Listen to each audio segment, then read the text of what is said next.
And good morning and welcome to First Things First. I'm Jenna Wolfe. That's the Hall of Famer, Cris Carter. Good morning, bro. This is Nick Wright. We are in a very good mood after a wonderfully quiet weekend, but a great weekend here in New York City. Everyone it's gorgeous. In a good place this morning? Absolutely one of the prettiest weekends of the year. We had a nice one. Yeah, we are winding down the summer, but big weekend in the NFL to talk about. And the regular season hasn't even begun yet. Cowboys might have found a replacement for Zeke. Dak Prescott is reportedly turning down $30 million, and Antonio Brown is playing head games. Jenna, you remember back in the olden days when they changed no smoking in the building? The first day they could smoke outside. I remember that. Oh, okay. Just want to smoking hot wide receiver. $4.95. First show I'm doing without a nicotine patch, America. We'll see how it goes. It's going to be great. We got confidence. He's a diva. AB, speaking of divas, off to what some might call a rocky start with the Oakland Raiders. The 7-time Pro Bowl wide receiver has been sidelined with frostbitten feet, and as if that's not enough, this latest report, which has Brown retiring if he's not allowed to wear the helmet of his choice, the one he wore in Pittsburgh, the one which is no longer NFL approved. So how is head coach Jon Gruden handling all this from AB? Take a listen. I support this guy. You know, I think that's what needs to be said. I don't know what anybody's writing or what anybody thinks, but this foot injury wasn't his fault. You know, this was a total accident. It really wasn't his fault, and it's a serious injury. I know some people are smarting at it, but it's really not a laughing matter. The guy was hurt. He was innocent. He didn't do anything wrong, and the helmet thing is a personal matter to him. You know, he has a strong feeling about what he's worn on his head, and we're supporting him. And we understand the league's position as well, so we're in a tough spot. And we hope Antonio is back here soon because he's exciting to be around. I'm excited. I got some plays for him. I hope we can start calling him. All right. Cris Carter, you played Antonio Brown's position for many years. I don't know how many helmets you went through over the course of your career. What do you make of Antonio Brown's helmet situation? Well, he really doesn't have a case, so I don't know what Jon Gruden is defending. If you look at this, what they're dealing with as far as the helmets, the technology over the last 10 years has changed so much significantly. And it's not a player safety thing, it's a player performance. Not only is the player safer now, not only anyone playing the game is safer now, but you can perform in the helmet. The technology that they have. And the NFL owners, it was collectively bargained with the players. In 2016, they spent $60 million to get the best technology to create the system that they have now, that all the players have agreed to. So in training camp, we have 2,100 players. They're in training camp.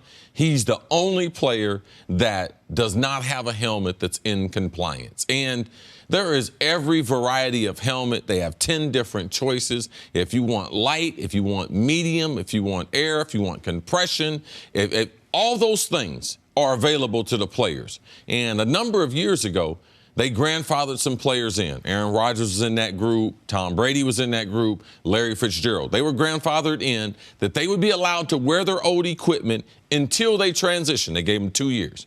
Now, everyone is in the new equipment. It performs better.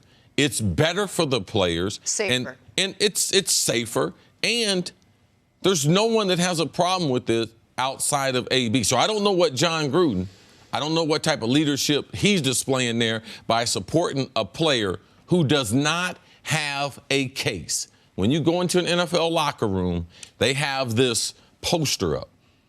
And that poster lets you know what you can wear and in what category. These are the brands that you can wear. So AB doesn't have a case.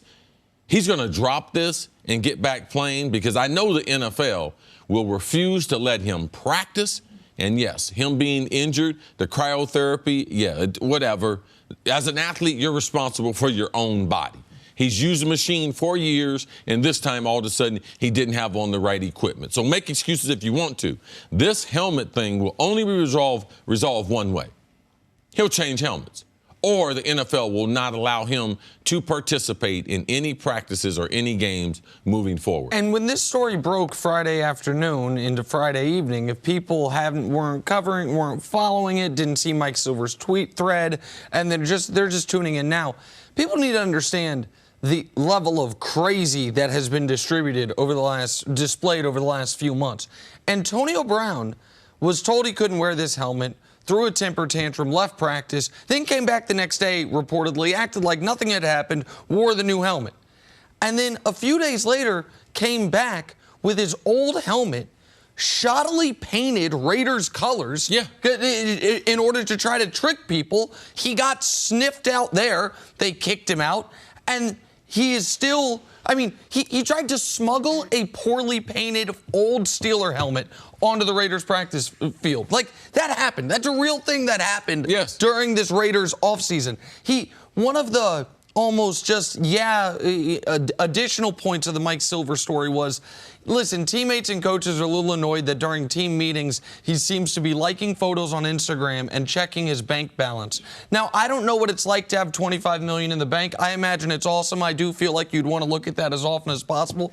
Maybe not in the middle of team meetings. But even the quotes from a teammate there or a coach in that story was, the stuff in the meetings we can deal with. But the helmet stuff is crazy.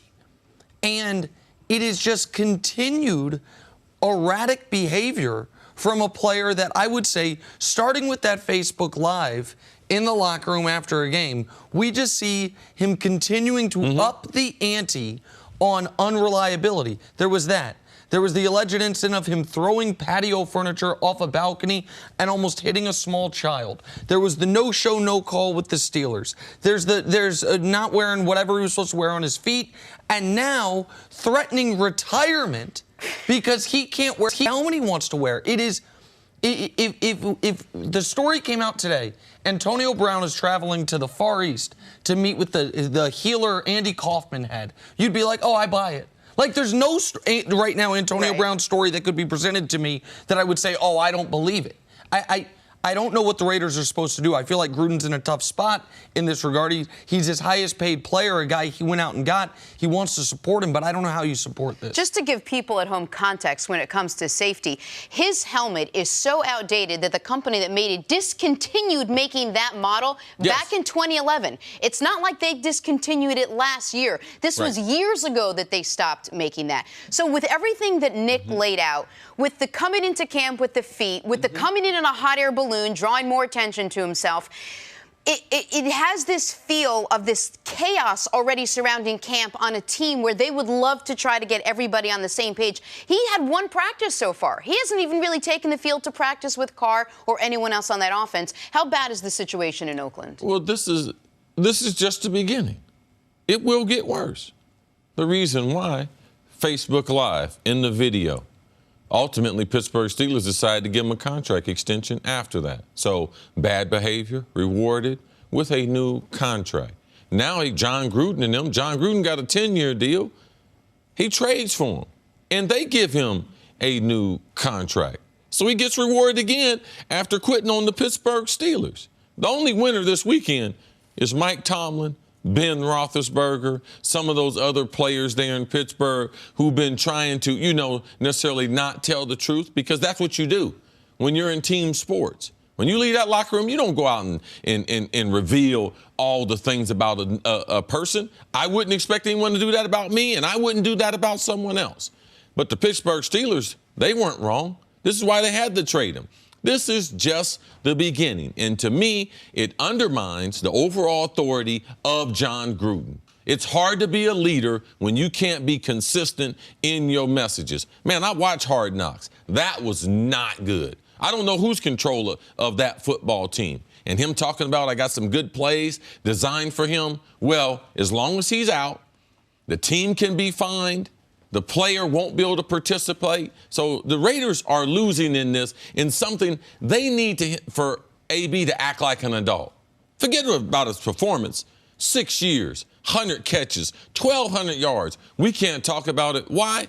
Because he makes the ultimate diva move. I won't play if you don't let me play with my blankie. I'll take my helmet and go home, is what he said. And well, the league told him to go home. Right. Right. If I can't play with my helmet, I won't play anymore. And this is going to sound like an extreme question, but given the facts we have in evidence over the last year or so, and given that Antonio Brown said in a television interview with ESPN a few months ago, quote, I don't have to play. I want the game, but I don't need the game.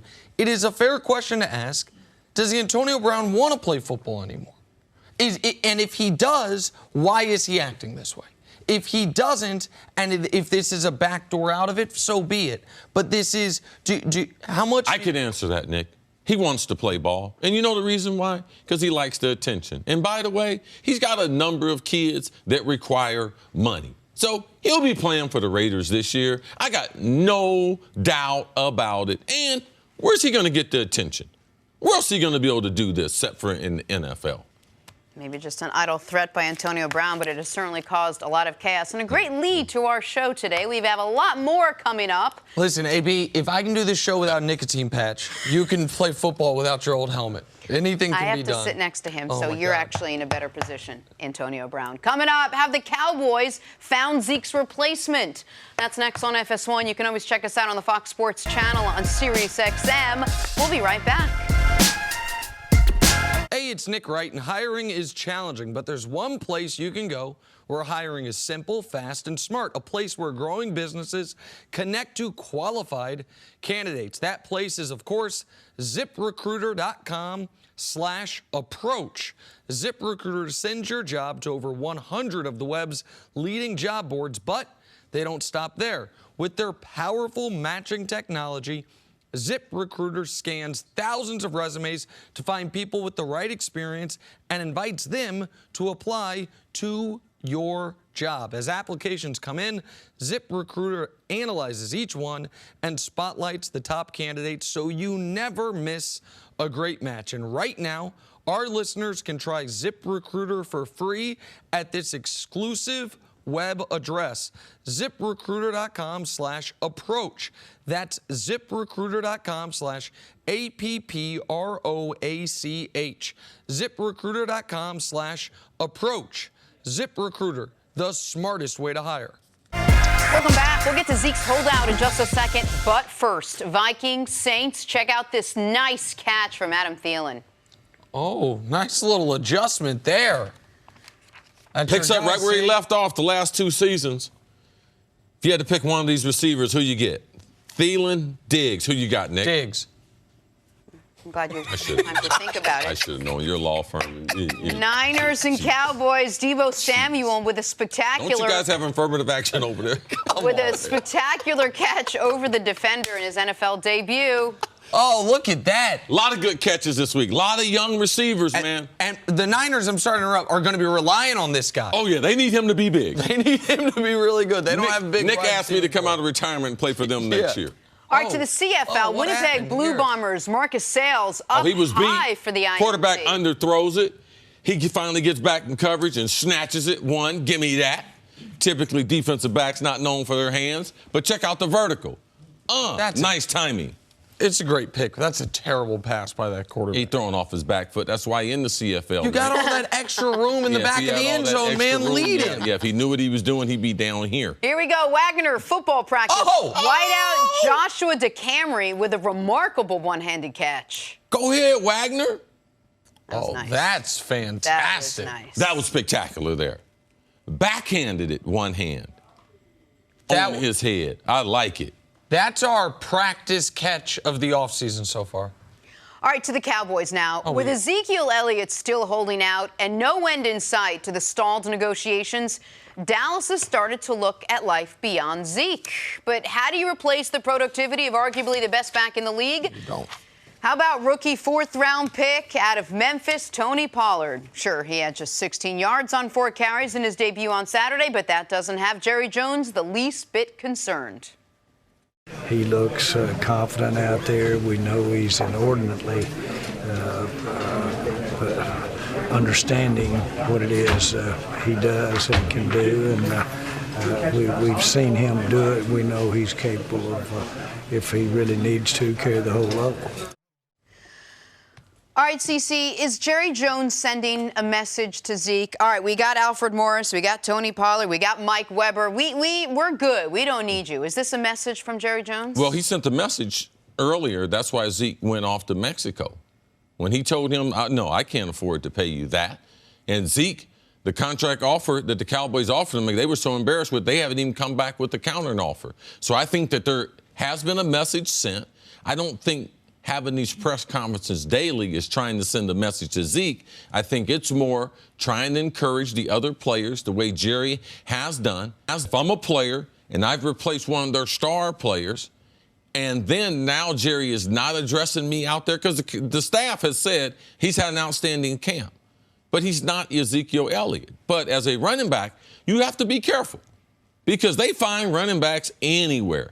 Undrafted, drafted low, high drafted, but they're more likely you can be replaced, your productivity, some of it, by anybody at running back, more so than any other position. The reason why is running back skills, they're natural, they're God-given, their vision, their ability to cut, read the holes. And there's not too much difference in the running plays from high school, college, to the pros. So if a kid has vision, a kid can explode, a kid hasn't been discovered, in the NFL, they have found a niche of being able to find these running backs by, I don't know how they find them, but they get running backs from colleges you wouldn't expect to produce running backs. So can a running back be replaced? Ezekiel Elliott can't be replaced because he is not your ordinary running back. But I would just be careful because if your demands are too high, what they have to do moving forward from a salary cap standpoint, I believe they're willing to move forward just a little bit so that until Zeke flinches, because Dallas cannot afford to reset the market with Ezekiel Elliott. Well, so if they are going to put pressure on Zeke, it's not going to be because of what Toni Pollard does. Like, Toni Pollard might one day be a very good NFL running back, but you're going to have to see that in regular season games over an extended sample before anyone believes it. This is a guy who had 139 carries in his entire collegiate career. That's about 5 games for Ezekiel Elliott, 6 games maybe for Zeke. So that's like that. And so the idea that the Cowboys just say, oh, we don't have Zeke, we're just going to go with Toni Pollard, Mike Weber, and Alfred Morris, it would be an obvious downgrade, even if Pollard is one of these diamonds in the rough, one of these guys that you find, you're like, wait, from the University of Memphis, this is what he did. For the Cowboys and Zeke, though, here's the conflict. Because Cris is absolutely right, that you can find league average or slightly above average running backs almost anywhere. So you are paying for the difference between 75% of the production Zeke gives you and 100%. Because you can get 75% of the production he gives you for probably $2 million a year. You can get that either off the waiver wire or trading a 6th-round pick. You can find that. Duke Johnson was just available. I understand he's more of a pass catcher than a runner, but guys like that. So how much is that special part worth? Because while the running backs that are league average, you can find them anywhere, there's only a handful. There might be fewer great running backs than almost any other position. You just mentioned Adam Thielen. He's an outstanding wide receiver, but there's probably 7 or 8 guys better than him. We talk about pass rushers. DeMarcus Lawrence just got paid top of the market money. You could probably Khalil Mack, Aaron Donald, J.J. Watt. You go down the list. So there might be 7 or 8 pass rushers better than him. Running backs, there's 3 or 4 really great ones. So what is, Zeke's one of those, what is the greatness worth to you as opposed to just plug and play someone else? That's what they're haggling over because you're really paying $12 to $14 million a year just for that spread of the 75% production to that top 100%. Because this is the quintessential definition of force multiplier. There are many running backs out there, but here's a guy who makes your quarterback better, who helps your line, who helps the whole offense run. That's when Eric Mangini comes on and talks about a guy who actually makes the whole team better, everyone around him. Is that the case, that Ezekiel Elliott is one of those guys? He really is. I mean, you put him in a very special category. I like the way you explained it because we have devalued running backs over the course of NFL history. But as you can see, if you are special, if you are Le'Veon Bell, yes, you will make the offensive line better. You will make the wide receivers better. If you're Todd Gurley and you're healthy, yes. But those are the only handful of backs that we do have. Nick makes a great point. If you look at the other positions, man, you go to wide receiver, there is a bunch of them. If you look at defensive ends, there's a bunch of them. Cornerbacks, there's not as many. Not as many. There's not as many, and that's the reason why the price. Yep. It's hard to drive up the price because you don't have guys being drafted and then their contracts are escalating you so that you can get that high asking price that they're looking for. And with corners, it's hard to find behind just the league average one. What I think's happened with running back, and it's distorted the conversation a bit, is because league average is so easy to find, we act like great is also easy to find. You can, if you are a team that just has a league average running back and he goes down with an injury, you're probably fine because you can just, whoever next man up is can probably do that. But if you're one of the few teams that has a great one, how much he makes your quarterback, your offensive line, your receivers better. A league-wide throwing the ball 65% of the time. Yep. So regardless of how many good backs you have, the system have changed where they are throwing the ball so much more. So that in itself has devalued the running back. But if you are special, you deserve to get paid. All those other ones, L. Bell, Todd Gurley, both of them are paid. Zeke wants to be paid next. Well, that leads us to our next question. Is Zeke actually the least of the Cowboys' worries at this point? We'll tell you why we're asking next on First Things First. Time for us to go viral. CC, Nick, you both lived in Los Angeles, seen how bad traffic can be in Southern California. So does this guy. Check him out. Got out of his car, trying to pass the time, dribbling the ball. Wait, is that normal for it to just be to stand still Oh, like yeah, that? he's stuck on the 405, but ball is life, man. Got to get out there and get some run in. What up, I respect it. I respect it. Now, this kid right here, I'm sure he's playing for free. Ben Simmons, we can't get him to practice. He's making millions and millions of dollars. Kid stuck on the 405. Let me get it in. I need to get better. Ben Simmons, Nick Wright, bingo card at America. Don't need to practice. Don't need to get any better. Going. My range right now is 3 feet, and don't want to expand that. Stuck on the 405. Working on my handle. Yeah, working on my handle. Listen, LA is awesome, but the traffic, folks ain't lying about it. It's bad. But they have to do what they do in China, where they do every odd and even days of when your license plates ends in an odd and even number when you could drive. Prefer kind of more democratic freedoms, but that's fine. Okay. Well, it was just a thought.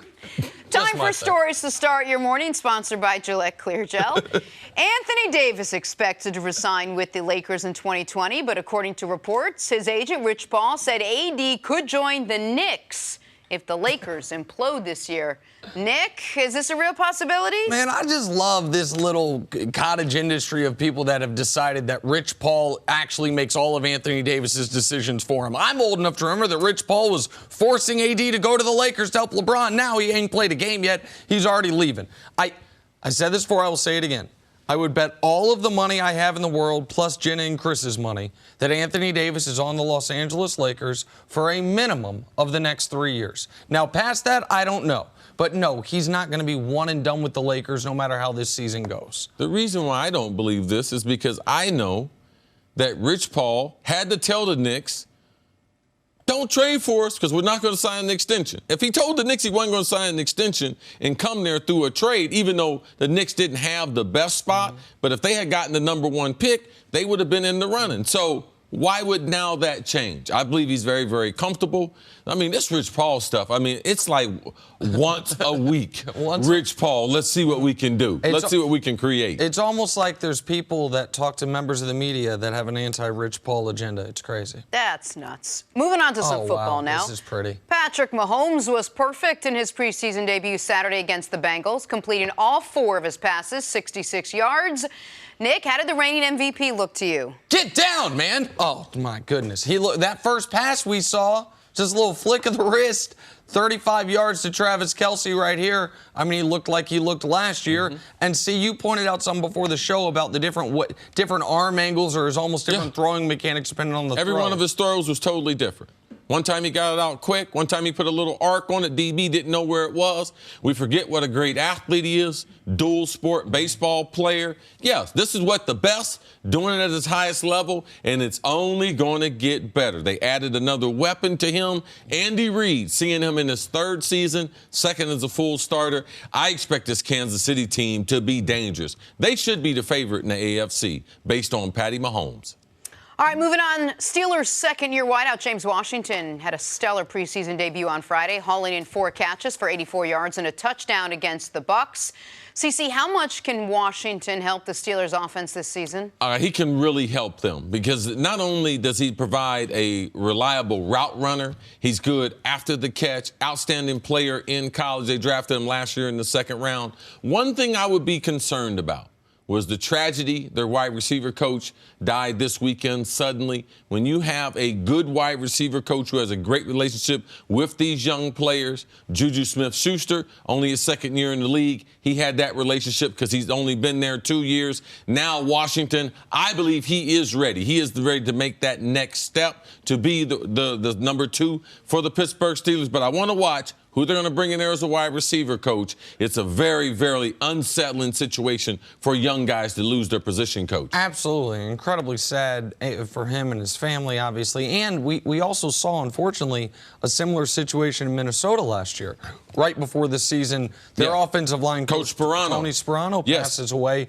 And they seemed to be reeling from that throughout the season. Never recovered. And so obviously there are bigger things at play than James Washington and how the Steelers progress, but that is a part of it. On him individually, he was extraordinarily productive at Oklahoma State, was not great last year. They need him to take a big leap this season. All right, let's move on to Antonio Brown now. After his tumultuous relationship with Ben Roethlisberger and the Steelers came to a close, many thought a fresh start with the Raiders would clear the air.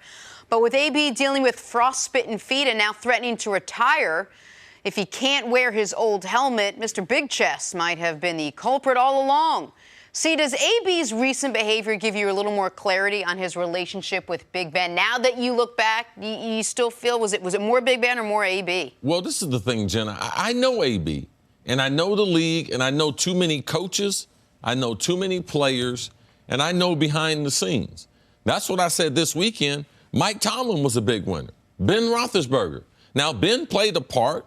Ben has his own little issues, but Antonio Brown, out of all the characters in Pittsburgh, he should receive more of the blame than anyone else. And I'm not surprised. I thought Pittsburgh, even though they do run their family business, as Coach Mangini says it, a little bit different, it's not a place where you can just go crazy.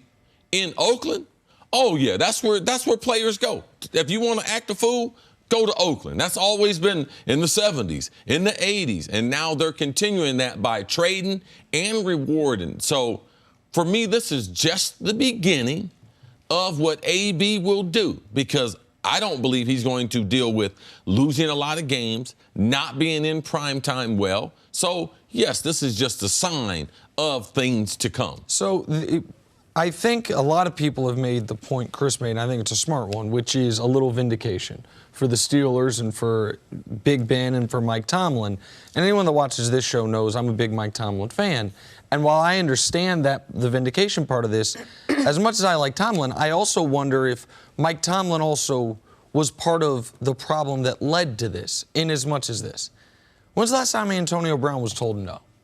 You want to stay somewhere else at training camp. You want to have special rules. You want to have special dispensation about when you get here, when you leave. Well, those type of things go on every NFL team, except New England. Oh, sure, absolutely. But it feels like Antonio Brown continued to push the envelope, and Mike Tomlin himself said, we're going to deal with it as long as his production warrants it. Or even how much he was penalized for the Facebook stuff, for the throwing. Exactly right. And I totally understand the rationale there. And like I said, I like Mike Tomlin a lot. But what it seems like is going on right now is, for the first time in a very long time, Antonio Brown is being told no. No, you cannot wear your old helmet. There is no negotiation. There is no way around it. The answer is no. And he hadn't heard no in a very long time and is not dealing with it well. And so I think that you don't just out of nowhere become that. You start building towards that, because Antonio Brown, it's not like he was always, when he was at Central Michigan, was this guy. He has become this player with more success and more money and more fame and more power, and that all obviously happened within the Steelers organization. Right. Now, I still don't think the Steelers are a better football team without him. I think that as an organization, they will be a quieter, they will be a more relaxed, they will be a calmer football team. I still think that talent is almost impossible to replace. But yeah, I mean, I'm sure Big Ben right now feels like, man, I told you guys it wasn't me, even if partially it was. We just assume that Pittsburgh, different families do different things differently. But now that you have all these things you've seen about Antonio Brown, at what point does that become a cancer in the locker room? At what point do the other players say, enough? We need the practice. We need to get on the same page at some point. When does it become a distraction, or does it not? Does everyone stay in their own lane? No, you got 32 locker rooms, but every guy's in business for himself. And the guy, if I'm on the team, I'm a defensive player, I'm going to make sure that I can keep making my money, take care of my family. I'm not going to jump out and do something that the organization. What if they support him again?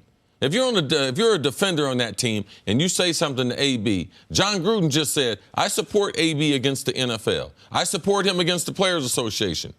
You think that player is going to feel like he's going to support you if you say something to AB? So, no. You got 32 teams. You got 32 different locker rooms, and all of them aren't good. There are a bunch of teams that are not trying to win. They are playing football and making money, and that's it. There are no playoff aspirations. When you have an environment like this, you're not cultivating winning. No, absolutely not. So every person right there is being selfish and trying to take care of their own business and trying not to get caught up into messing up their career or altering their future with the Raiders. And right now, I know it does seem like, or it feels like, the Steelers made the right decision here. We were just at the beginning of this segment talking about Anthony Davis. And when that trade happened, I think we both said, man, this is one of those trades where it's a win-win for both sides. New Orleans got exactly what it needed. The Lakers got exactly what they needed. I fear with this one, both sides are going to feel like at the end of it was a lose-lose. A little lose-lose. That the Steelers, with a window with Big Ben entering year 16, lose that much talent. The Raiders bring in a guy who all of a sudden is going to be... There is no way that the Pittsburgh Steelers, when they seen the news that's coming out saying, you know something, this is why team sports is great.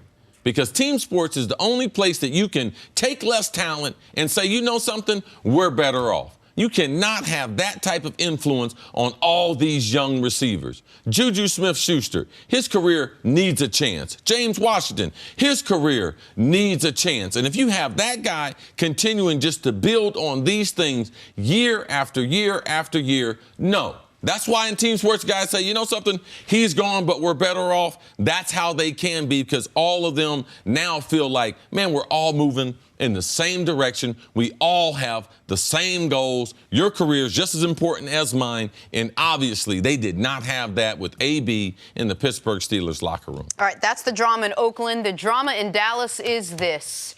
The Cowboys now, and the big three looking for big money deals. Ezekiel Elliott, Amari Cooper, Dak Prescott. We assumed Dak would be the quickest to get done. After all, Jerry Jones all but said so himself.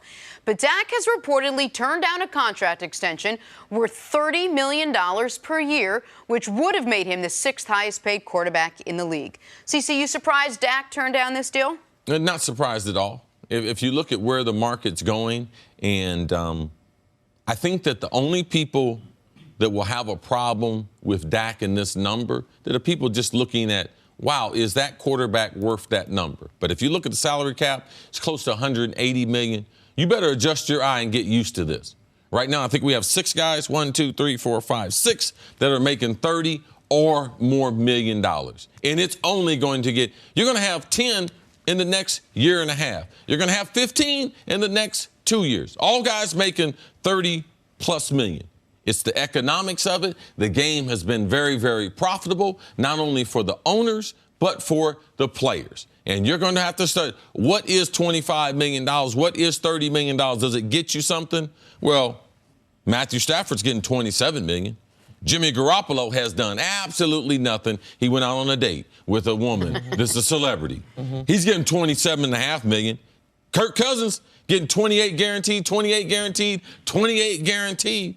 What's he done in the league besides have very good regular seasons throwing the ball? Yep. He has not won. So, yes, this is how it goes. But Dak Prescott will be the next one, and I'm not surprised that he turned down more than $30 million. See, those 3 examples, though, to me are the examples that prove the case as to why for the Cowboys, paying Dak Prescott $30 million is really, really risky. And Dak turning it down, to me, is, unless the guarantees were all fake, is he has overstated what his true market is. What do all 3 of those teams have in common? The Lions with Stafford, the Vikings since they got Kirk Cousins, and the Niners with Garoppolo. Those haven't been good teams. You mentioned 6 guys are making $30+ million. If I have them right, Russell Wilson's been to 2 Super Bowls. Brady's won 3 MVPs, been to 9. There's Carson Wentz, who has not yet accomplished what Dak has. Put a pin in him. Matt Ryan, who's won a league MVP, been to a Super Bowl. Big Ben, who's been to 3 Super Bowls. And there's one more that I'm forgetting. Oh, Aaron Rodgers, who's been to 1 Super Bowl and won 2 or 3 league MVPs. So everyone that's making $30+ million, aside from Carson Wentz, has accomplished enormous amounts. The Carson Wentz contract is based on what you think and his talent is, his draft position, and how good he was 2 years ago. And even that one, you can say, that one's a risk, but we'll see what Philly thinks about it. But these examples of, look at these teams that paid these middling quarterbacks this much money. Kirk Cousins, the Vikings aren't a good team? Well, since they are a good team. They then gave Kirk Cousins $28 million, and we'll see if that ends up working out for them. They were a great team the year before they got Kirk Cousins. So you think those contracts are holding those teams back? Absolutely, yes, I do. 100%. I think the Lions signing Matt Stafford to that deal is one of the reasons they've never been competitive. I think the Niners are going to see, unless Jimmy Garoppolo is way better. So what about the money they paid Calvin Johnson before that? Did that hurt their ability? No, because paying the guy who is the best in the league money, that is where you get your value. You have to pay the best player on your team. Sure, and Calvin Johnson was that. Absolutely right. And who is it right now? For the Lions? Yes. Right now it's probably Matt Stafford. Okay, but that doesn't. So you can be the best player on your team and still overpaid to the degree that it hurts you. Like I don't think anyone would look at the Lions and say, okay, every team has overpaid players. Yes. And to me, I'm never going to complain about guys getting the market value. And those guys are examples of guys that are playing, regardless of what you think their team are. There's only 32 teams, all right? And whatever the market is, Matthew Stafford got 27, and that's an old deal. Kirk Cousins, relatively new, and I believe that's a deal that helps set the market as far as what guys are going to get. He got all his money guaranteed. And if you think it's not going to have an effect on Dak getting his money, I told you before, Sam Bradford, 20-something million. I mean, like, they're paying bad quarterbacks $20 million. Why wouldn't he want $30 million? Right. No, I don't blame Dak for wanting it. And I understand that that's where the market is going. But that can be true, and this can also be true. Teams are making mistakes on some of these guys. I've said, I mean, we can use the graphic, and the graphic, I think we've updated it to where I've always called it the Matt Ryan line, which is, are you around as good as Matt Ryan or better? If you are, then when you get paid, you can be worth that money, that second contract.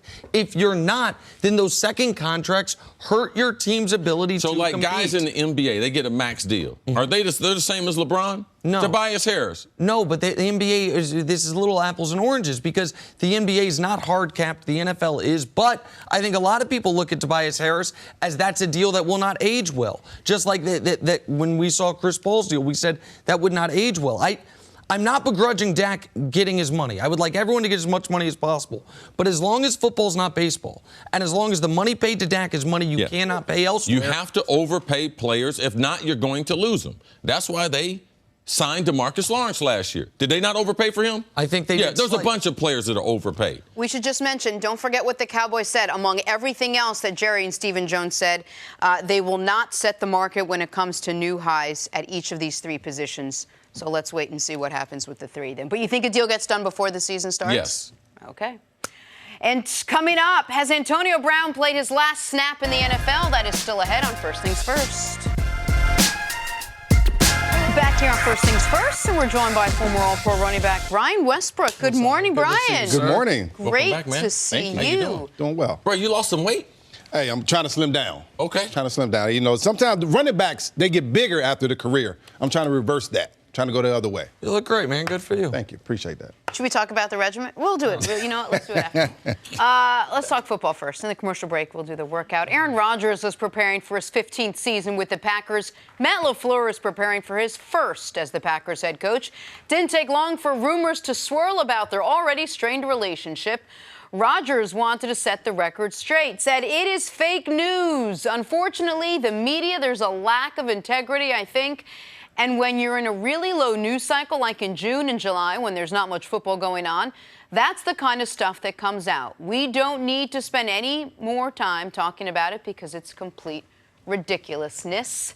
Brian, what is your reaction to Rodgers' latest comments? You know, actually, I agree with Aaron Rodgers. I came up in an era with Andy Reid when it was the media versus the team and the players. The media was trying to drive a wedge between the players and the coaches in the locker room, the players and the players in the locker room.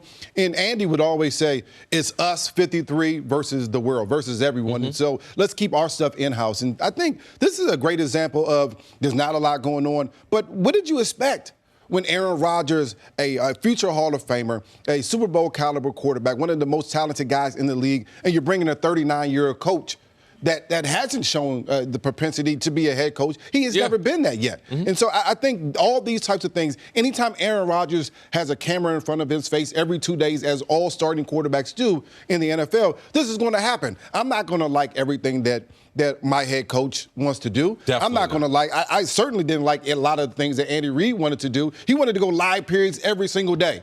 And every chance I had a camera in my face, I said, listen, I don't agree with it. I don't think it's right. And most of the players didn't agree with it. So what? Andy Reid didn't care. He still went live every single day. That's how he did his things. I don't think quarterbacks or players and head coaches have to agree on everything. I think Rodgers, I don't love the fake news line, but aside from that, I think what he's saying is absolutely correct, is that because Aaron Rodgers has a history of tumultuous relationships, because a lot of us saw, wow, 39-year-old first-time head coach, 35-year-old future Hall of Famer quarterback, we saw that there could be conflict. There has been an element of, are we speaking it into existence? When Aaron Rodgers says, I don't like joint practices, is that a shot across the bow at the coach? Or is that just Aaron Rodgers saying, man, I don't like joint practices. No matter who my coach is, I don't like joint practices. We talked about the audible system, when both the coach and the quarterback seemed to really be on the same page about knowing this was going to be a work in progress. And the way a lot of those discussions were couched as, is this a disaster waiting to happen? And so I understand Rodgers' frustration. Some of it's his own doing, as far as we judge you based on your history, and he has a history of some touchy relationships, and some of it's his own doing because when he does talk in front of the media every couple days, like most quarterbacks do, he is a little more honest than most guys. He's less milquetoast. He's less just trying to get better today. He actually gives you what's on his mind, which gives us more ammunition to discuss what could actually be going on. But I don't blame him for being frustrated with this. I don't blame him for him saying, listen, maybe at some point we're going to have a conflict, and I'm certain there'll be a sideline blow up between coach and quarterback, as there is with most guys at some point. But why is this being discussed as if it has already happened when it has not yet? Why are people seemingly waiting for us to have a bad relationship when we don't yet have a bad relationship? It's always puzzling to me, just being in the league, how people aren't in the league, they would say things that would affect you. Why would Aaron Rodgers care that people are saying he doesn't or doesn't have a good relationship with the coach? Like, the relationship is developing, Brian. Like, it's going to happen over time. But Aaron Rodgers is very sensitive. He's got rabbit ears to everything. And Aaron's going to say what's on his mind. The joint practices, doesn't matter what the head coach said. Aaron is going to express himself. The thing about Aaron is that I have a slight issue with is there's certain things that Aaron could make better immediately by just saying one or two things. And typically, he decides to not do that. Like what? As far as the audible system. He could always say that it wouldn't be a problem compared to shutting down my brain, shutting down how many years I've been in the league. I don't believe that's the right thing to do. He didn't have to say that. Him and the coach can have plenty of disagreements in private. But publicly, you have to be able to put on the right face and say the right things, because the left guard's listening, the defensive tackle's listening. Right. They're not going to get interviewed. And as you go forward as a team, it helps Aaron as a leader. And those are things I still think that Aaron is still learning, even at this age. Face of the franchise. You never really want to go against your coach. Everyone knows who Aaron Rodgers is in the NFL, especially in Green Bay. And when you're the face of the franchise, you don't have to flex You don't have to say, hey, I'm the face of the franchise. We don't want to do things that way. You can quietly, just like you mentioned, you can quietly go to the coach and say, hey, this probably isn't a good idea. We got 5 guys hurt doing this one drill. This doesn't make sense. Great example. Let's be smarter. And I think Aaron can quietly do that without having to say it in the media. And unfortunately, he continues to say it in the media. But the reason that the media brings it up and the reason he's peppered with questions every time there's a scrum or a huddle is because he's just coming out of a relationship where he didn't get along that well with his head coach, where they definitely butt heads. Maybe it was blown out of proportion or not. So I think it's an extension of, all eyes are super focused right now on whether it's going to work with a new first-year head coach or not. Yeah, of course. And because of the coach they hired and because of the things that his lack of experience, because of his age, because it seemed like Rodgers and McCarthy went sideways at the end, even though they both deny it, even though they both right now say, no, we were fine. I think most people know that relationship had run its course. So also the verbiage of denying it, and it really was a problem, with the verbiage of saying there's no problem now. No. Which is why I said at the front end, some of this is Rodgers' own doing. But I don't blame him for being frustrated by it. I don't blame him for saying, for feeling like there is an element of, there is not a story here. And he is right about another thing. It is the time of the year. It's the time of the year where for a week we talk about how good of an AAU dad LeBron is. It's the time of the year where there's not a lot of big stories, and so what we discuss is the biggest names and what story there is associated with it. And so we weren't talking about Aaron Rodgers and his relationship with his head coach during OTAs because the NBA Finals were going on. So I do understand Rodgers' frustration, which is we haven't yet had a conflict, and people are making there to be a conflict. That would be frustrating. Now, Chris's point of why let it bother you? Rodgers has always let this stuff. He's always said he tapes his media interviews. He listens to what people say. Yeah. He keeps score of these things. So if you believe that, he always has a problem with this, you'd also believe he's going to have a problem in this relationship because his parents, his siblings, his teammates, he's had problems with. Last head coach, I can guarantee you this. If Aaron Rodgers goes into Ted Thompson and tell him, hey, man, don't fire this guy. I want him here. He'd still be there. He's not, though. So Aaron Rodgers is the last one. His relationship with Brett Favre didn't start off great. I wonder why. Because almost everyone loves Brett Favre. Sometimes it is Aaron Rodgers.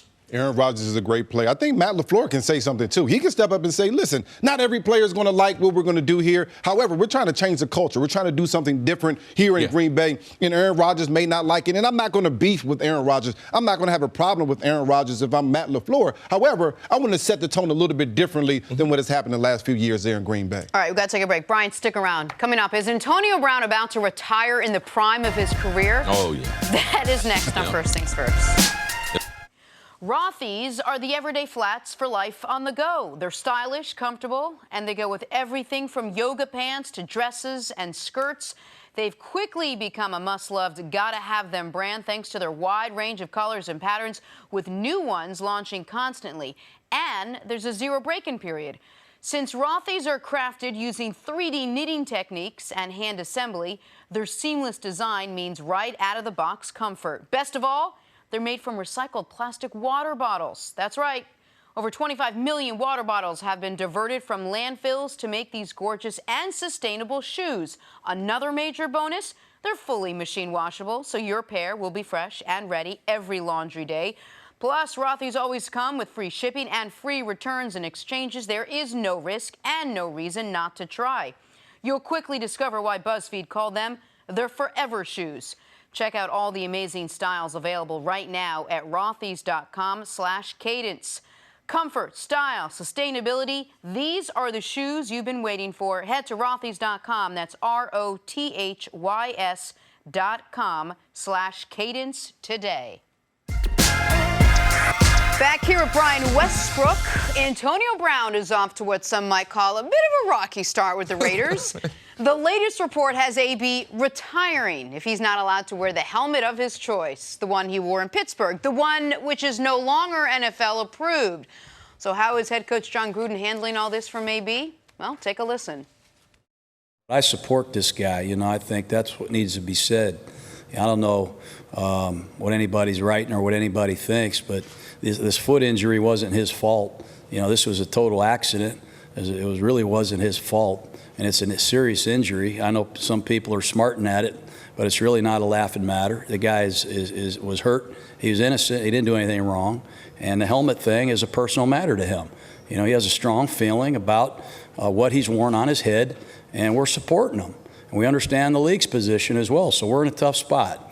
And we hope Antonio is back here soon because he's exciting to be around. I'm excited. I got some plays for him. I hope we can start calling him.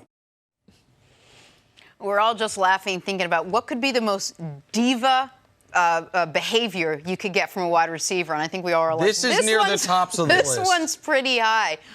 Brian, what do you make of what Antonio Brown's latest deal is with the helmet situation? I think the situation is crazy, but I'll say this about Jon Gruden. He knows how to support his players, whether he believes it or not. He said, I'm riding with Antonio Brown, and as a player, you kind of appreciate that, no matter what's going on. That don't mean you're going to win a lot of games. That does not mean you're going to win a lot of games. However, you handed him a big check, and you said, I'm going to support him, so I can appreciate that. I think this situation is kind of crazy. Antonio Brown is going to get $30 million guaranteed on this contract. He's getting a bunch of money. We understand that. I think he's a special talent. I think this can't be the hill that he's going to die on, the hill that he's going to end his NFL career on. It just doesn't make any sense.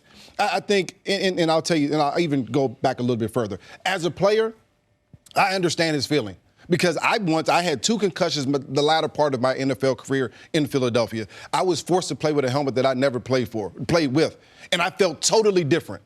I didn't like the way it looked. I didn't like the way it felt. And as a player, a part of playing good is looking good as well. And so I think part of this is that for Antonio Brown. The other part is safety. If I'm the NFL, there's no way in the world that I'm going to allow a player, especially after all of the turmoil, after all the lawsuits with the concussion situation, to go out there and play with the helmet that hasn't been approved. Just doesn't make any sense. It's not right. And I think Antonio Brown, from my view, is trying to take some pressure and the attention off of the feet by adding the helmet issue into the equation. This just doesn't make any sense at all. Well, you mentioned something interesting there, which is how it looks. And so I want to ask you a quick question, C, because one of the things that has been reported is he thinks all of the new models, and there's like a dozen he could choose from, obscure his vision to some degree.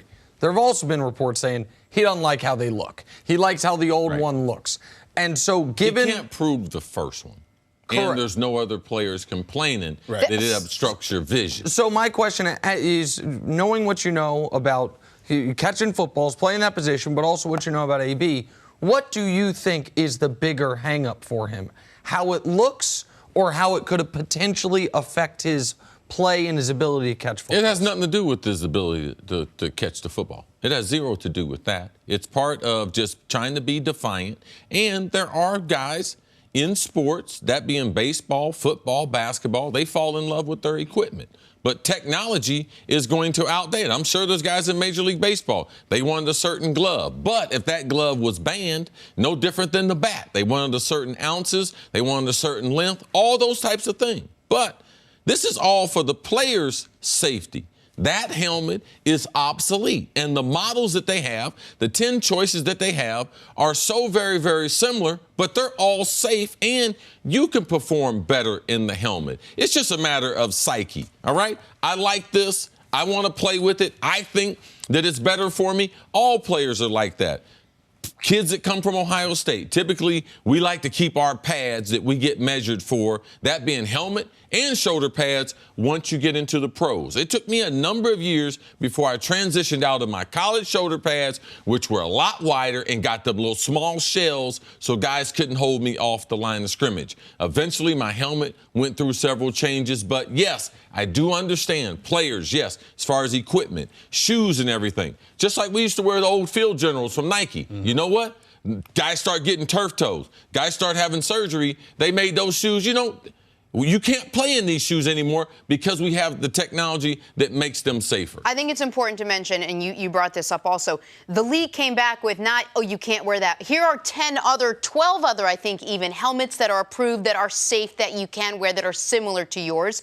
Number 2, the one that you're wearing now, the Schutt or whatever it's called, it was discontinued in 2011. It has now been that many years since they've even made a model just like that. So it is definitely clearly outdated. And number 3, this has been months now that he was given these options that he had to change a helmet. It's not like it happened on Friday. Oh, by the way, you have to change your helmet. Well, this is the he thing has known about I think this. is important. A number of key things, Jenna.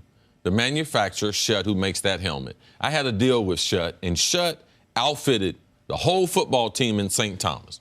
That's how good their technology is, cutting edge. Now, the NFL, they're not going to just use one manufacturer. So Schutt, they don't make that helmet anymore, but they make several others that are very, very close to it. And one of the problems with skilled guys, that being wide receivers, quarterbacks, we like a helmet that's lighter. Mm-hmm. If you're playing in the trenches, if you're playing linebacker, you're playing running back, you need a heavier, more rugged helmet than wide receivers. But there's so many different models. But Schutt is not even making that model because technology, and there's 2,100 players in training camp, Brian, all of them are in compliance except AB. The one thing, and I mentioned at the beginning, Jon Gruden supporting his players. I think it's a bigger thing for Jon Gruden at this point. Jon Gruden needs to step in and say, listen, we don't need any more attention here. The one thing we need attention on is winning football. And right now, we're not playing winning football. We can't play winning football without you, Antonio Brown. We need you to focus solely on football, get healthy, be able to get back and help us win football games. I don't need to hear your name in the media talking about helmets and all these things. We need you to help us win football games. That's the most important thing. Right now, he isn't helping his team. But Gruden's put himself in this spot. Gruden, once he got there, made the choice. We can't pay Khalil Mack. We're going to ship him out. He made the choice. We think Amari Cooper's more valuable via draft capital than paying him. Those are not only one extraordinary player and one very good player, but two great citizens, both gone. He then made the choice to bring in Richie Incognito, Vontaze Burfict, and Antonio Brown. And given the fact that AB is now to the point to where he is trying to smuggle an old helmet hand-painted onto the field, knowing what we know about Richie Incognito and Vontaze Burfict, if you were to say the three most volatile or the three, for lack of a better term, craziest guys in the NFL. Last 5 years. Right. What are your top three draft picks? They're all not only on the Raiders, but guys, Gruden, he didn't inherit them. No. He went out and said, come join us, come join us, come join us. And in a year for Derek Carr, that could determine whether he's the quarterback of the Raiders when they go to Vegas. When a year for Mike Mayock, who leaves the television booth to come run a football team. And for Gruden, who's trying to prove in year 2 that he's worth some of that 10-year, $100 million deal.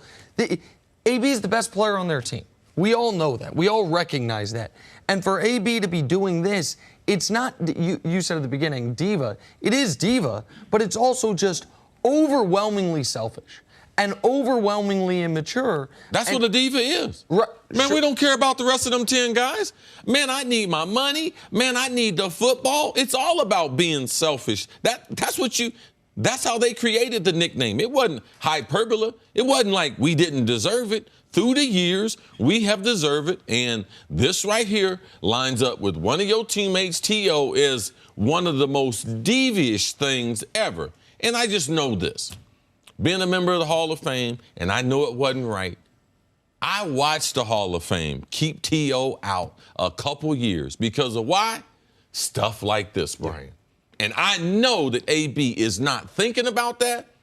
But T.O. shed he shed light on the template, which they don't like.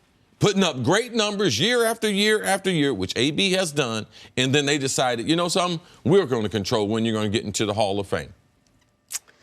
All right, stick around, Brian. Take a break. Coming up, how the Cowboys found Zeke's replacement. That's next on First Things First.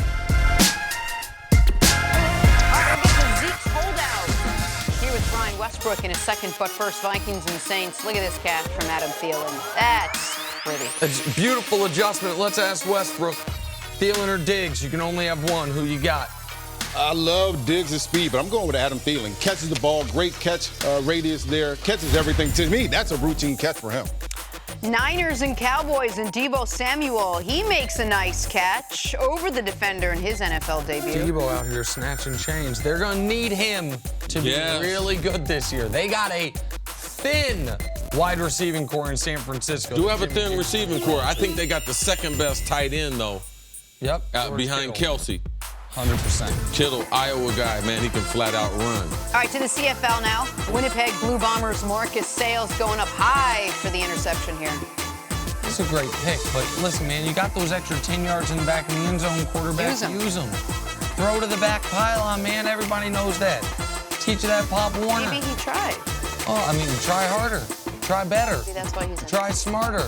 Well, sometimes Johnny can't do what you tell Johnny to do. That's why you send him to the CFL. It's professional football, but not at its highest level. Wagner football practice. Here we go. Wideout Joshua DeCamry with a Tell me which is more impressive, Nick. Either the catch or all these guys running, realizing, man, there's a lot of black guys paid for Wagner. Like, I ain't know that. I was like, I ain't know no brothers went up to Wagner. I'm not that I ain't know what's down with Wagner. Wagner's I was like, dang, okay. What happened? Mean Green, what happened? Okay. That is, I mean, that is a great catch. Look at where he caught the ball. I know Nick's like, why are you looking at that? No, I'm with it. I got you. I just let you run. You got me? Absolutely. It's just better said by you than me. I need to set up a law firm outside there. You got some guys that represent. Oh, no! Man, this is enough, man. I'm tired of this, Nick. We got to get it. Oh, no, but this guy's in the NBA. This is Derrick Jones Jr. This is Derrick Jones. He's in the Miami Heat. Oh, that's Stretch Armstrong. Uh-huh. Yeah, he always doing some crazy dunks. But we need an open competition. He could be in on the NBA side. I'm down That with is it. amazing. Look at how he Open competition. Guys, 5 guys off the street. NBA's 5 best dunkers. NBA All-Star Weekend. Let's make it happen. That's the only way to do it. $1 million cash. Also, you can talk your buddy LeBron into acting like he's in his son layup line. He'll do some dunks. He only does it at the AAU tournaments. Yeah. To the Cowboys now, with Ezekiel Elliott still holding out and no end in sight to the stalled negotiations. Dallas has started to look at life beyond Zeke, but how do you replace the productivity of arguably the best back in the league? Well, there's rookie 4th-round pick out of Memphis, Toni Pollard. Sure, he had just 16 yards on 4 carries in his debut Saturday, but that doesn't have Jerry Jones concerned. He looks confident out there. We know he's inordinately understanding what it is he does and can do, and we've seen him do it. We know he's capable of, if he really needs to, carry the whole load. Brian, is Jerry sending a message to Zeke? Hey, Zeke, we've got Alfred Morris. We clearly have Toni Pollard. We have Mike Weber. Right. We good. Well, I think he's trying to. And I remember when I was holding out of my contract there in Philadelphia, Andy Reid, every day, he would pump up all the running backs that were in camp. But but after practice, he was calling me, hey, when you going to be here? What time are you going to be here? We need you here. Toni Pollard's probably going to be a decent player in the NFL. He'll never be Zeke. And there's a big difference between Zeke and almost every other running back in the league. There's 2 situations, the situation in Dallas and the situation with the Chargers. Melvin Gordon, there's some replacements there. Austin Eckler was a good running back last year. Justin Jackson proved himself a little bit last year. Point. They have 2 good running backs there. They have a replacement for Melvin Gordon. They're not in a rush to get him in. In Dallas, their offense is built around Zeke and what he can do. To me, if they want to win this year, they have to have Zeke. There's no question about it. He can send as many messages as he wants. Until he sends a check for Zeke, this team won't win. Well, let's talk about you for a moment. Because during your career, obviously you were a unique back as far as your dual threat. Tell me if you disagree with this. There were probably 12 to 15 guys in the league that could have given the Eagles 50 to 60% of what you gave them. That if they replaced you, they could have given them similar production, about halved. Right. How many guys in the league during 06-07, the stretch where you were really at your apex, I think you had 2,000 yard from scrimmage season in there. How many guys in the league could have replaced you in 07 and given them 100% of your production? Not very many, maybe 2 or 3, maybe. And that's what Zeke's trying to get paid for. Everyone knows that running back is fungible. Everyone knows that they throw more than ever before, that the position is maybe more devalued, even more devalued than when you were playing. But how much is the greatness quotient worth? How much is the part that makes Zeke and Le'Veon Bell and Todd Gurley and potentially Saquon Barkley? I think we have good reason to believe he's going to join that group if he's not already there. How much is the difference between a guy that can get you 1,000 yards like Melvin Gordon and a guy that could get you 1,500 yards? How much is that spread actually worth? Because Zeke's trying to say that spread's worth about $14 million per year. Yeah. Because you could get the 1,000-yard guy for about $2 million per year.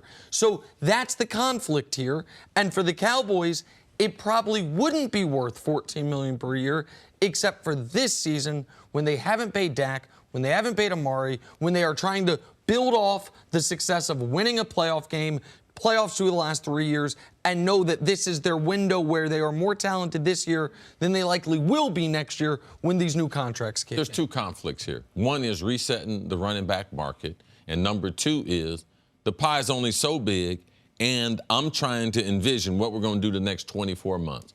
I know that we have at least 3 players on that defense we would like to keep with the team long term. I know that the quarterback is going to be making $30 million. I know Amari Cooper is going to be making at least $17 million. So I can't reset the running back market, especially a year early. Maybe next year I'll be able to do that. But Zeke is not trying to hear that. So it's not only a conflict of money, it's a conflict of the principles of how the team is going to spend money going forward. And if they sign Ezekiel Elliott to the contract that he wants, someone else is going to get shortchanged, and it's going to be some of those defensive players. So Jerry wants to be competitive over this next 3-year window. Ezekiel Elliott, the only problem is, and people don't want to talk about it, is you think your contract should be done 2 years early just because Todd Gurley. You think Dallas should do business like the Rams did business. And a lot of times that does not transfer. It's not like a league precedent. League precedent is you got 1 year left. You'll get your salary. You'll get a new contract. That's what Dak will get. That's what Amari will get, either franchise. But 2 years and the off the field, that's the reason why there's a conflict here, and I don't believe they're going to be able to come to a resolution because Jerry cannot afford to reset the market with Zeke, even though he's earned it. He's got to earn it for 1 more season, getting the last year of that contract, and I'm sure Jerry Jones then, Jenna, would give him the type of contract that both sides could be satisfied with. Okay, Brian, give me an idea of what this Cowboys team looks like with no Ezekiel Elliott. How good can they be? How far can they go? Well, and more importantly, how good does Dak Prescott end up being? Well, this offseason, they brought in Kellen Moore, new offensive coordinator. Jon Gruden, retired quarterback, was in the league 15 years for a long time as a quarterback coach. They want Dak Prescott to be the man in Dallas, for them to be more successful. They don't want to lean on the run as much. I think if Dak can step up and be that quarterback, I'm talking about a top 7 or 8 quarterback, this team could be very good. They have the talent on the outside with Cobb, as well as Amari Cooper. However, if he's not, which he hasn't been quite yet, then they're going to need Zeke. They're going to need his ability to take the pressure off the quarterback. They're going to need those 3rd and 3s that Zeke can get that first down. They're going to need that guy. Nick mentioned something, $14 million. It's probably going to cost you about $14 million a year, but what it's going to gain you with that $14 million is 2 or 3 extra games that you're going to win with Zeke. Guys on the defensive side of the ball sitting on the sideline while Zeke is running the ball up and down the field. That means home field advantage. We're talking about a team that won the NFC East 2 of the 3 last seasons. They did that because of their ability to run the football. Zeke is a big part of that. I don't think they can be as successful, to your question, Jenna, without Zeke inside the huddle. Without Zeke, there's 9 teams in the NFC clearly better than them. Philly is better than them. Green Bay, Chicago, Minnesota, all in the north. New Orleans, Atlanta, Carolina in the south. The Rams and the Seahawks in the west. Without Zeke, there's 9 teams in the NFC going into the season. Now, there's always a surprise team and teams that fall back. I know all that. But on paper, they would be, at best, the 10th best team in their conference. With Zeke, to me, they rise up into that second tier of NFC contenders behind your New Orleans, but the Rams, if you still really like them after last year. So that's Zeke's only leverage. Am I the difference between 11 wins and potentially hosting a playoff game and 8 or 9 wins and being out of the playoffs? That's his only leverage because the contract is in the Cowboys' hands. All right, let's take a break. Brian, we'll see you later on the show. Back here, first things first, we're going viral. Jon Gruden is going through his second training camp and his second stint with the Raiders, and the team is trying all types of things to reverse the trend of just one playoff berth in the last 15 seasons. We saw some of this last week, but now here's more helmet cam footage. I like it.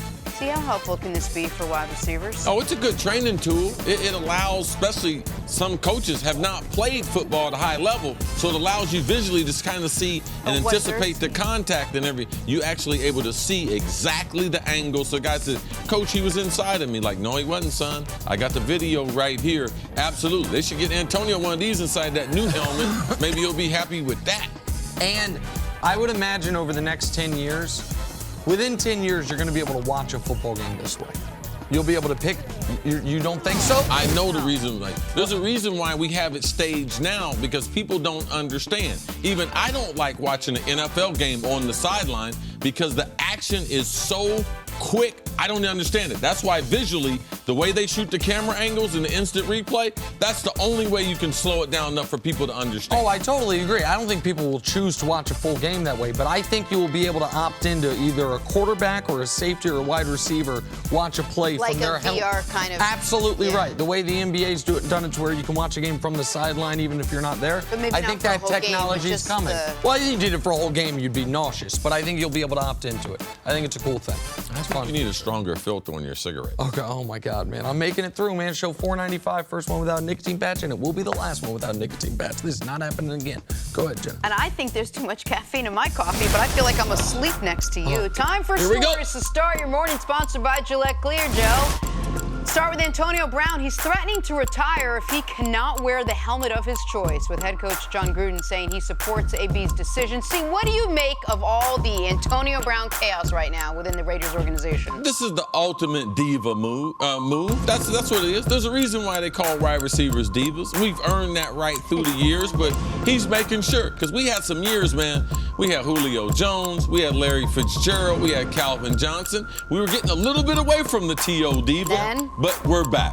This is not going to work. It's been collectively bargained, and the other 2,000 players we got in training camps, all of them are happy, just him. And Antonio Brown, showed up to training camp in a hot air balloon. And it's not one of the two craziest I think he consumed some of it, whatever they put in there. But think about that. It's not one of the two craziest things that's happened in the last 10 days with him. He's got frostbite on his feet. Good point. And he tried to smuggle an old helmet hand-painted with the Raiders True logo story now. into practice. Yep. I mean, poorly hand-painted into practice. It's one of the wildest off-the-field, now on-the-field. The league did laugh about that, though. Man, how could you not? I mean, what did it look like? Like a bad Photoshop? Jon Gruden, I fully support that. Dak Prescott has reportedly turned down a contract extension worth $30 million per year, which would have made him the 6th highest paid quarterback in the league. See, are you surprised Dak turned down this deal? No, not surprised. I don't know all the guarantees and how this money is stacked up, but this is the asking price for a guy can win you a playoff game. 3 years as a starter. Only one quarterback's won more regular season games, Brady, at 36, I think. And Dak's won 32. So, no, this is the asking price. Even if you can't stomach it, you don't like what you're looking at, you will get a quarterback like Dak Prescott, yes, for $30 million. You will not have, he's been to how many Pro Bowls? He's been to how many Super Bowls? He's been to this? No. This is the normal asking price for a quality starter. If the guarantees are in line with the typical quarterback contract, where it's the first 2 years are essentially fully guaranteed and the third year partially guaranteed, I don't know that he's going to do much better than $30 million per year. Now, I'm not running the Cowboys. If I was, this offer wouldn't be extended. But if it has been extended, I would recommend Dak take that rather than risk playing this year trying to get 30 up to 34. I would take the bird in the hand here. I think ultimately he will. All right, moving on. Patrick Mahomes was perfect in his preseason debut Saturday against the Bengals, completing all 4 of his passes for 66 yards. Nick, how did the reigning MVP look? And he looked like Patrick Mahomes, which is he looked excellent. And that Chiefs offense, see, you mentioned before the show, they looked even faster than last year. They added that second-round pick, McCall Hardman. They thought he was going to have to replace Tyreek Hill when it looked like Tyreek was maybe going to get kicked out of the league or suspended for the year. They had them on the field at the same time at one point, or they had McCall Hardman doing some similar things to what Tyreek Hill had done. The Chiefs' offense is going to be explosive once again. Their offensive line is underrated. Watch them all season because if Patty Mahomes gets the protection and a wild card, Sammy Watkins. Please, Sammy, show up, Sammy. Sammy from Clemson or something. If Sammy Watkins can be a credible number 3, because they got number 1 in Kelce and Tyreek Hill, whichever one you want. Sammy Watkins, man, if he is able to do that, they are unstoppable as an offense. And Patty Mahomes, this is what you're going to see for the next 5 years now. Aaron Rodgers preparing for his 15th season with the Packers. Matt LaFleur preparing his first as head coach. Didn't take long for rumors to swirl about their already strained relationship. Rodgers wanted to set the record straight, though, saying it's fake news. Unfortunately, the media, there's a lack of integrity. And when you're in a really low news cycle, like in June and July, when there's not much football going on, that's the kind of stuff that comes out. We don't need to spend any time talking about it because it's complete ridiculousness. See, what is your reaction to what Aaron Rodgers had to say? Yeah, I don't believe there's really big issues as far as him and LaFleur. I just don't know why Aaron Rodgers would care. I mean, I think this about a lot of players. If you're a professional athlete and people are writing things, why would you be so consumed with everything to write? And the things coming out of Green Bay with the new coach, they haven't been bad yet. I mean, there's just been a couple things, the audible system and the two-a-day practices, joint practices with another team. But Aaron Rodgers is very, very different than any other quarterback that we have, that he has rabbit ears, a lot like some basketball players, Kyrie Irving, Kevin Durant. He's recording every interview he does to make sure he's not misquoted. He's hearing all these things. And I know Aaron don't want him to be out there, but Aaron in his relationships, he struggled. Brett Favre, he struggled. The coach there, he struggled. His personal relationships, he struggled. And now with Matt LaFleur, people are saying, benefit of the doubt. Will he struggle with the young head coach? I like the head coach. I believe he has an opportunity to be a special coach. But he's going to have to deal with Aaron Rodgers, and there's some give and take. I don't think people are making stuff up. I don't think they have a bad relationship. But things are going to happen.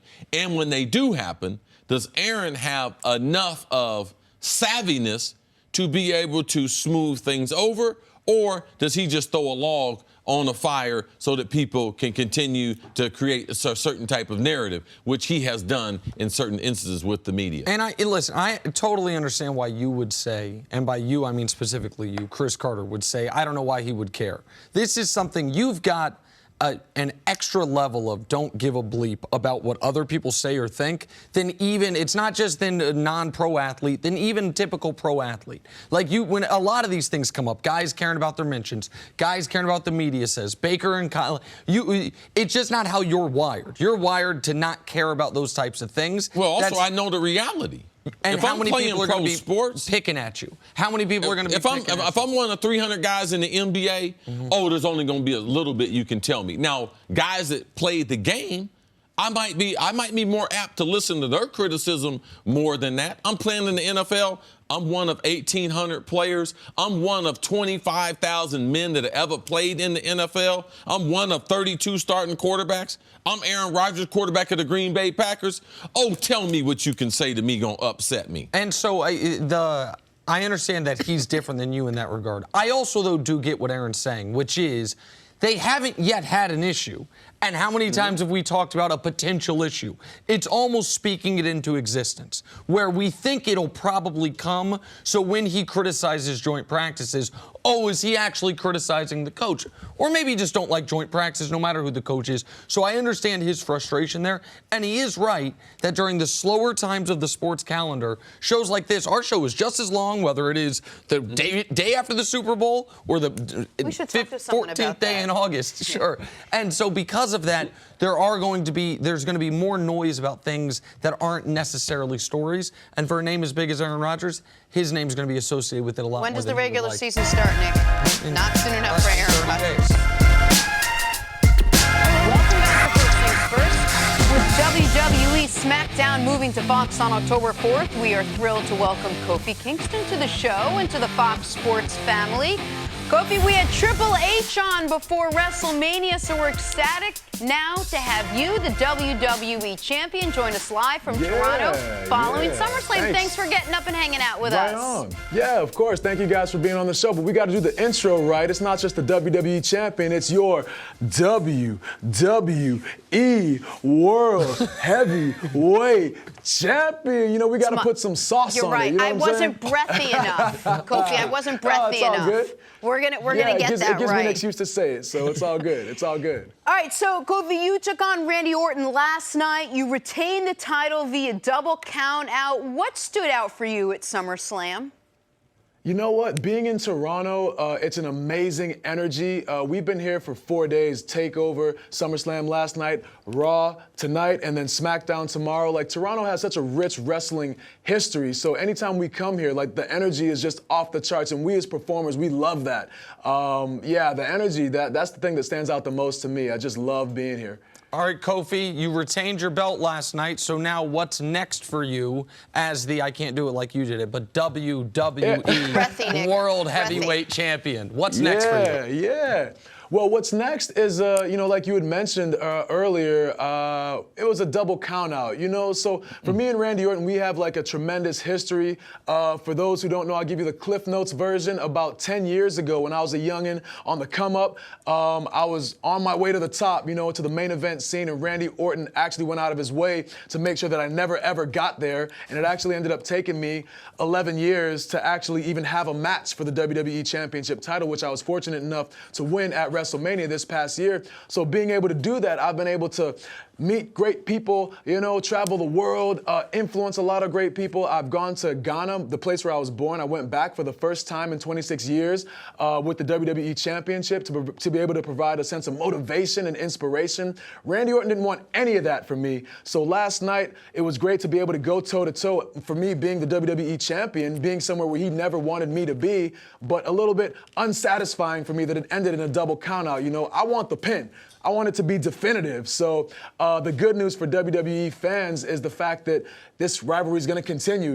It's not over for me, not for a long shot. So the next thing is getting some true get back on Randy Orton.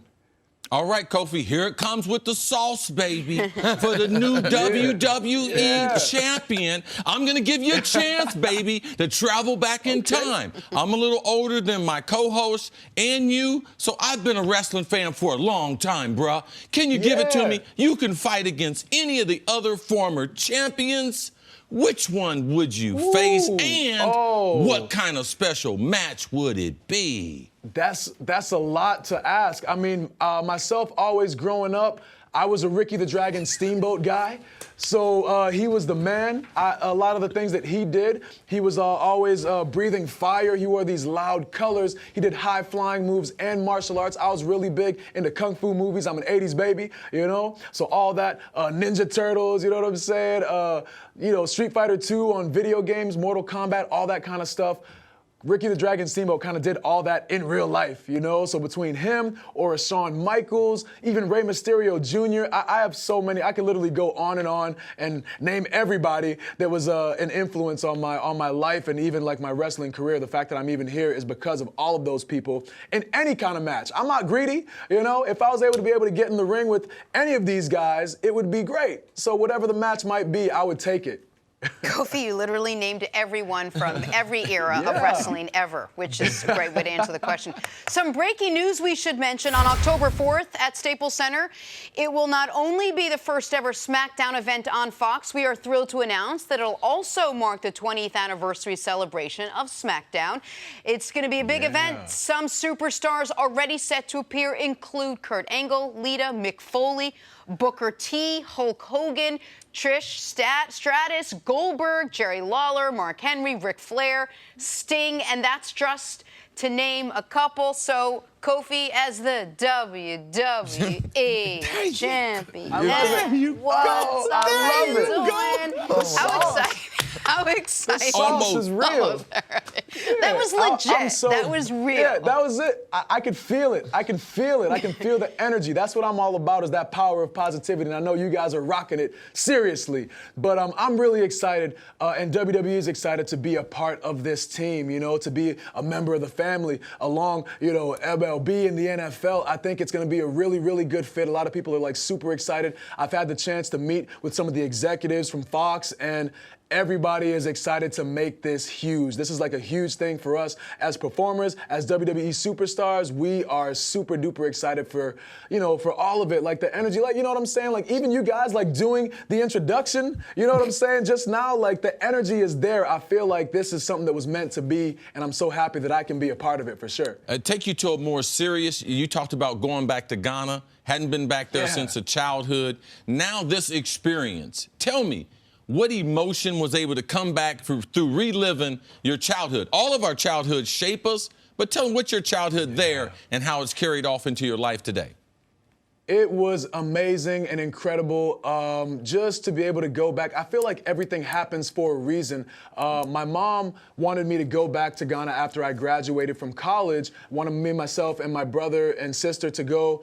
And I was just like, oh, well, I got to fill out my resume and I got to, chase the job and climb this corporate ladder. And I missed out on going back. And so I had been back in 1994 when I went to go. Like my family is huge over there. I got to meet my grandparents for the first time, aunts, uncles, cousins, all my family is over there. So for me to go back this year of all years, the president of Ghana declared this year to be the year of return when he invited all of the members of the Ghanaian and African diaspora to go back and be reacclimated and refamiliarized with the motherland. Like, it just so happened to be the year that I won the WWE championship. It was just, and I get like goosebumps even thinking about being able to have that kind of an impact, to go to Ghana and sit at a school and sit amongst the children and show them that on the WWE title is a Ghanaian name. Like, Kofi is a unique name over here in the States, but over in Ghana, it's the name given to a boy born on Friday. So it's like Mike over there or a John, such a common name over there. So for me to be able to show